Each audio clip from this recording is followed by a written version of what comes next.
Hey guys, I've got a 2008 Mazda 3i Sport with a 2.3 liter, and we got this car almost a year ago. It's got about 50,000, a little over now. It's been a really good car. Everything's been working fine, been very happy, but all of a sudden the AC just cut out. It just stopped working. And no weird noises, nothing. It just stopped working. So before just bringing it in to be serviced or fixed, I wanted to dig in and get a sense of what the problem might be. You know, typically this type of issue is related to the compressor. Compressors are expensive, and it requires, you know, removal, opening the system up, you know, replacing evaporator valve, flushing, reclaiming and charging. There's a lot going on, a lot of stuff I couldn't do with the tools I have. So kind of fingers crossed that I don't have to remove the compressor or bring it in to be fixed, because it would be an expensive repair. So anyway, I'm going to go through the steps of what I've done here to troubleshoot my problem.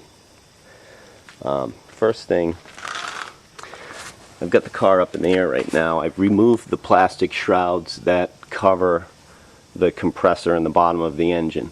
So I've got really easy access right here. This unit is the compressor.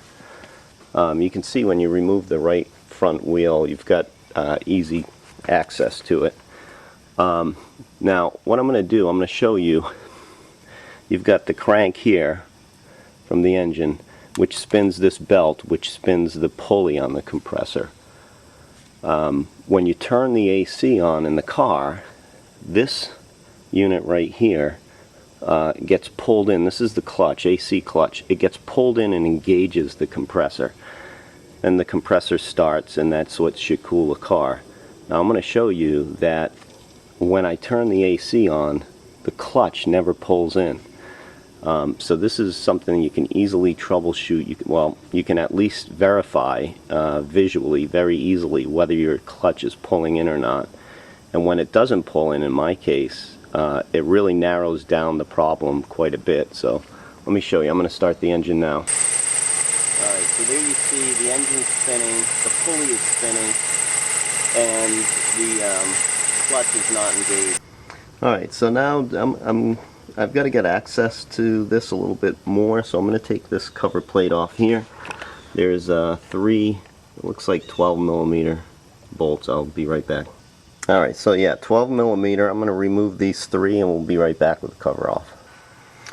Alright, so I know the clutch isn't pulling in. The way the clutch works is behind this pulley is a coil, and it gets 12 volts. It energizes, creates magnetic field that pulls the clutch in, and once the clutch engages, the compressor starts. So because I can move this freely, and it doesn't feel like anything's binding or anything, so it's not like you know, I feel there's an internal problem with the compressor. It's just simply that the clutch isn't pulling in. To try to determine why the clutch isn't pulling in, I started with the coil, trying to make sure that the coil got 12 volts. So you go into the car, you put your AC on max, and it should be calling for cooling, which means the clutch should pull in, the compressor should start. So if you go to this connector and you put your voltmeter on there, you should get 12 volts. This is a single conductor. It's the positive only. So you want to put your negative to ground. So between this connector, and actually this one that I'm holding goes directly to the coil, so you're not going to get 12 volts on that. You've got to go to the wire that comes out of the engine compartment that connects to the coil. So positive on that connector, negative on ground, and you should get 12 volts. So then I go, okay, let me measure the resistance on the coil, which is a troubleshooting method that mechanics would do. So you're supposed to get something like 2 to 5 ohms. So I put my ohm meter on here, and I get infinite resistance. which basically is an open circuit. So there is no connection from the coil to ground. So my coil is open, which tells me there's no way it's going to work. So if the coil isn't pulling in the clutch, then I'm hoping that that's my issue, my only issue. I mean, I guess I could replace the coil and find out there's other things going on, but at least I know the coil isn't working, isn't energizing. What I'm going to do, just as an overview here, is I'm going to cut this belt off because I've got a replacement. I mean, the car's got 50,000 miles on it, so I'm going to replace the belt while I'm in here. So I'll cut this off. Then, from what I understand, I've got to remove this fastener here that holds the clutch plate, clutch cover on. When I pull a clutch cover, there's going to be some shims behind there. I want to make sure I don't lose those. That'll expose the pulley. The pulley has a clip that has to be removed, then the pulley comes off, and then another clip holds the coil on. And then at that point I'll put the new coil on and have to deal with wiring, whether this, I may just splice into the existing. That's probably what I'm going to do. That way I don't have to deal with the sensor. So we'll look at that when we get there. Alright, so I'm going to cut the belt. I guess the new belt is going to be a little tricky to put on because it doesn't use like the typical belt tensioner. I guess you slide it on the pulley and you just kind of keep working it on. So again, we'll deal with it when we get there. But cutting the belt here.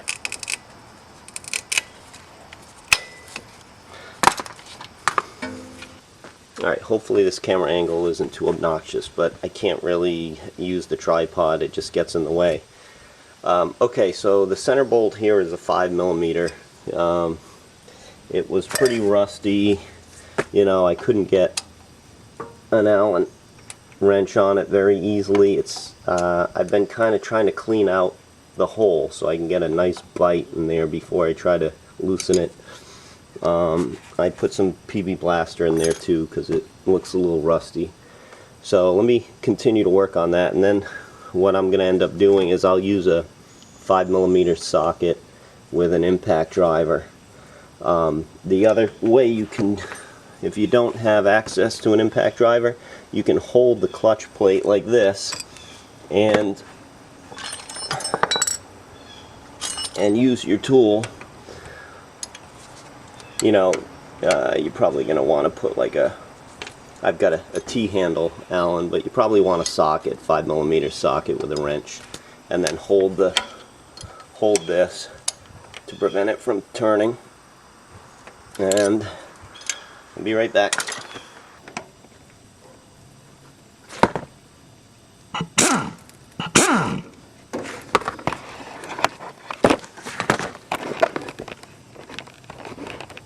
Alright, sorry about that. So we get the screw out. Now remember, there's shims behind here, so before I pull the clutch cover off, I'm going to put a screwdriver in there. That way I can capture the shims before it just drops. Actually, I got a tool here that I'll use.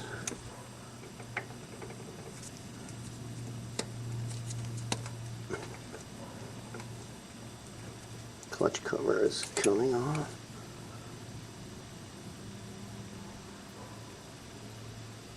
Alright, there's two shims here. They are magnified, probably from being in that environment. Alright, two shims. I'm going to put those away for safekeeping. Okay, so here's the clip that holds the pulley on, right here.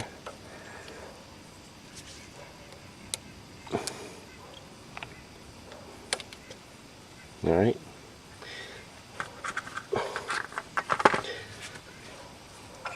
Oh wow, pulley's pulling out. I expected to have to use a puller on it. Alright, there's the coil. Alright, so now here we're getting the coil clip off. It's this large one here. Alright, with that off, let's see if we can remove the coil. Here it is. Alright, pretty easy. I just want to show you the new coil that I ordered. So I got this for $52 online.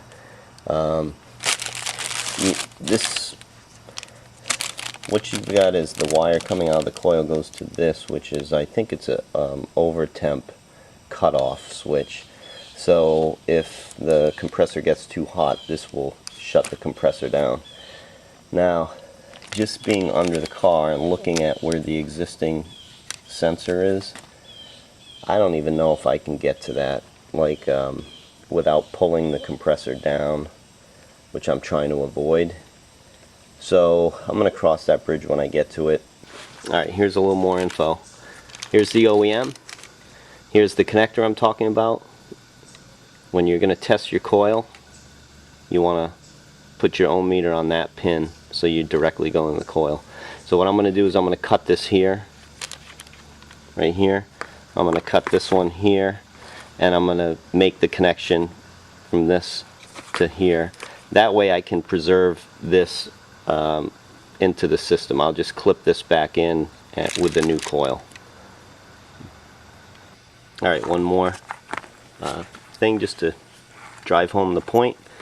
Here's the old coil. I'm going to put my one lead with my ohm meter on here and one to the body, and you can see it's open. Now I'm going to go to my new coil.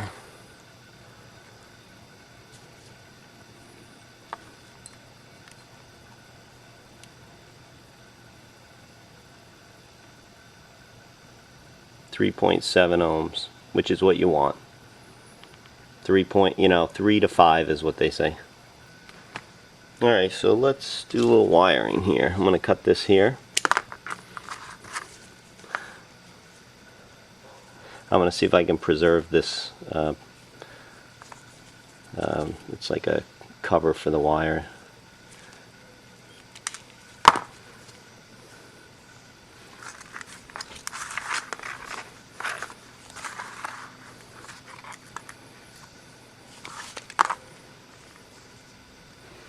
See if you can see that.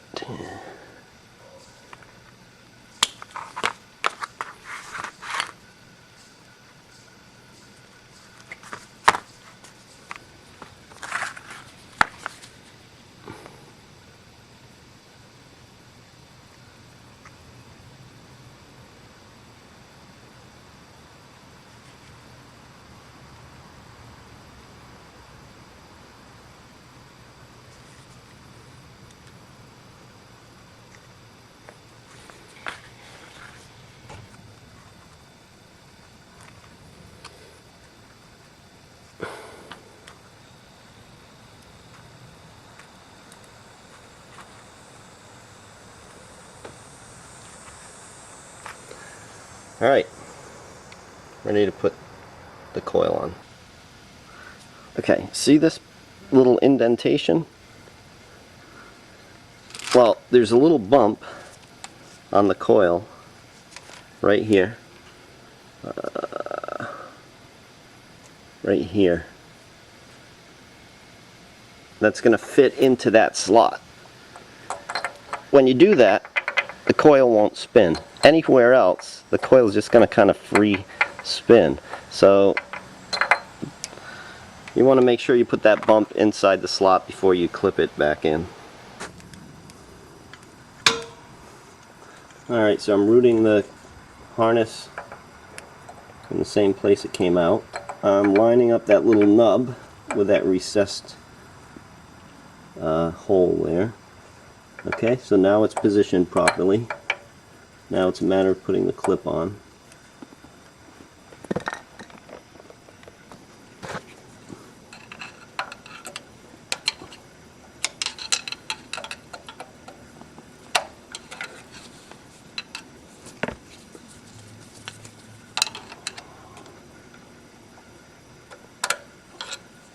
Okay.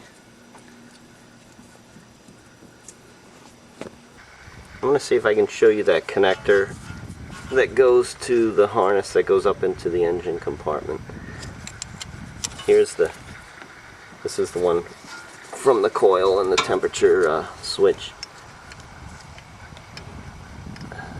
So you can see right here, that's where that connection is made. Now I'm going to reconnect. Okay, so that just clicked. Now I still have my other one right here, which I have to get underneath, under the car. Maybe I can get a view of that. Alright, there's a new coil. Right here is the connection I'm talking about. This is directly to the coil. This is the one I just soldered. So I'm going to make my connection here. Then it tucks behind, I can't see. This piece right here kind of contains it all. Once you make the connection, it goes behind that piece. Alright, there it is. Connection's made, and it's retained with that piece there. Putting the pulley back on.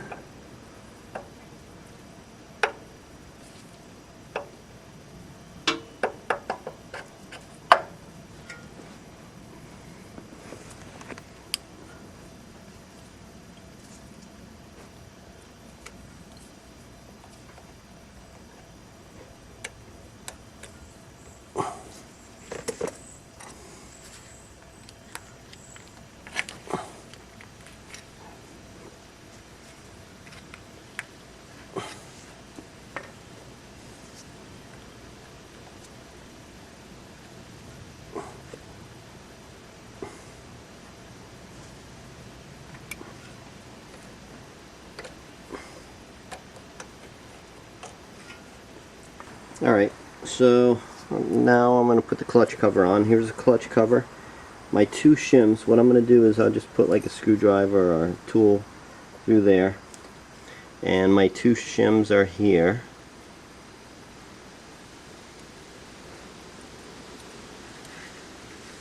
And when I slide the clutch cover on, the shims will stay in place, hopefully.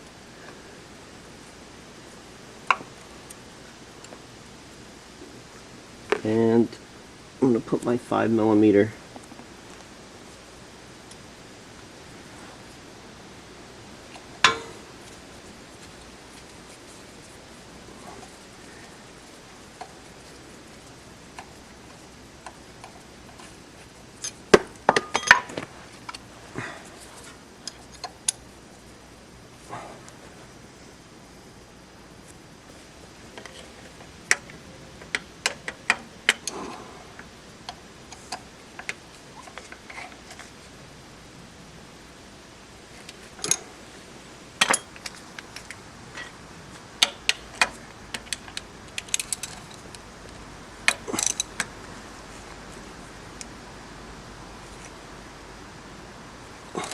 Alright, snug that. So now we just need to put the belt on.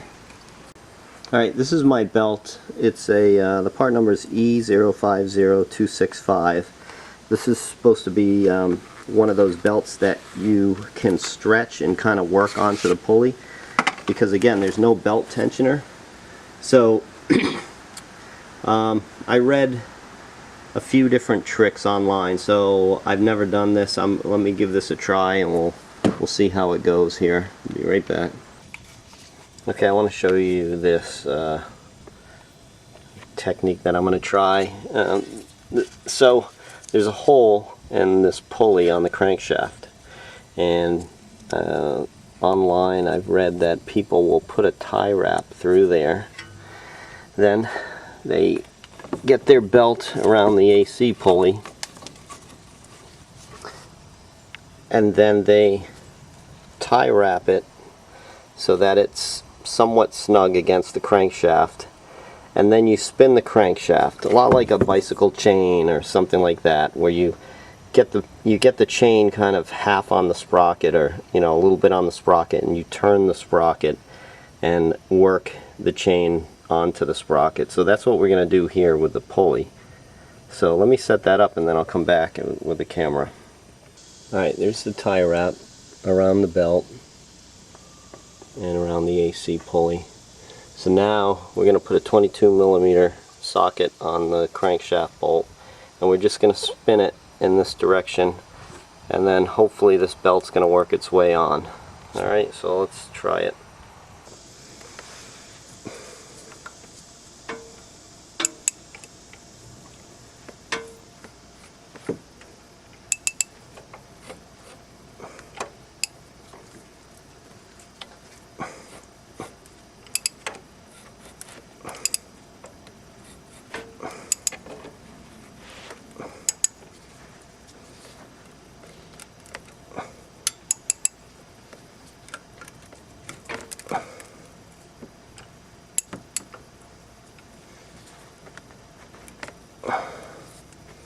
Need a little more leverage on this.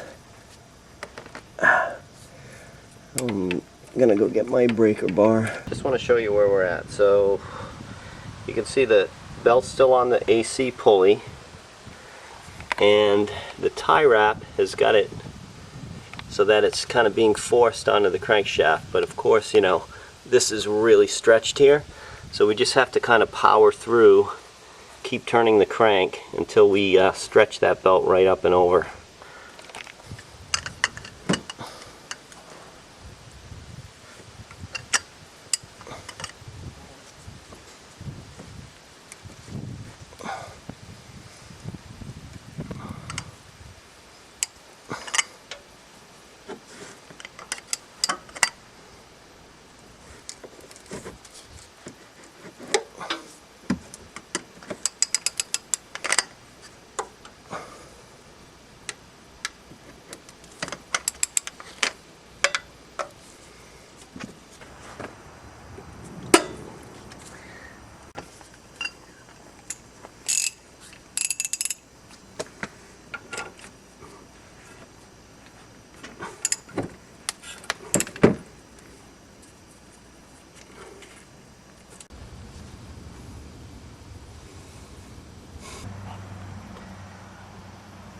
So there you see the belt is fully on.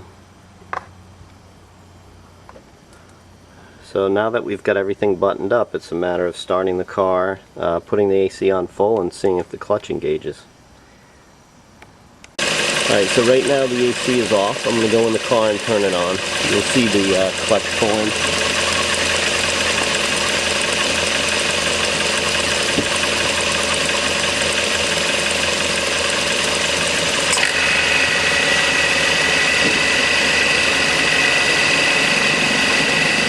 Alright, there you go. So, coil swap was successful. Hope this helps you guys.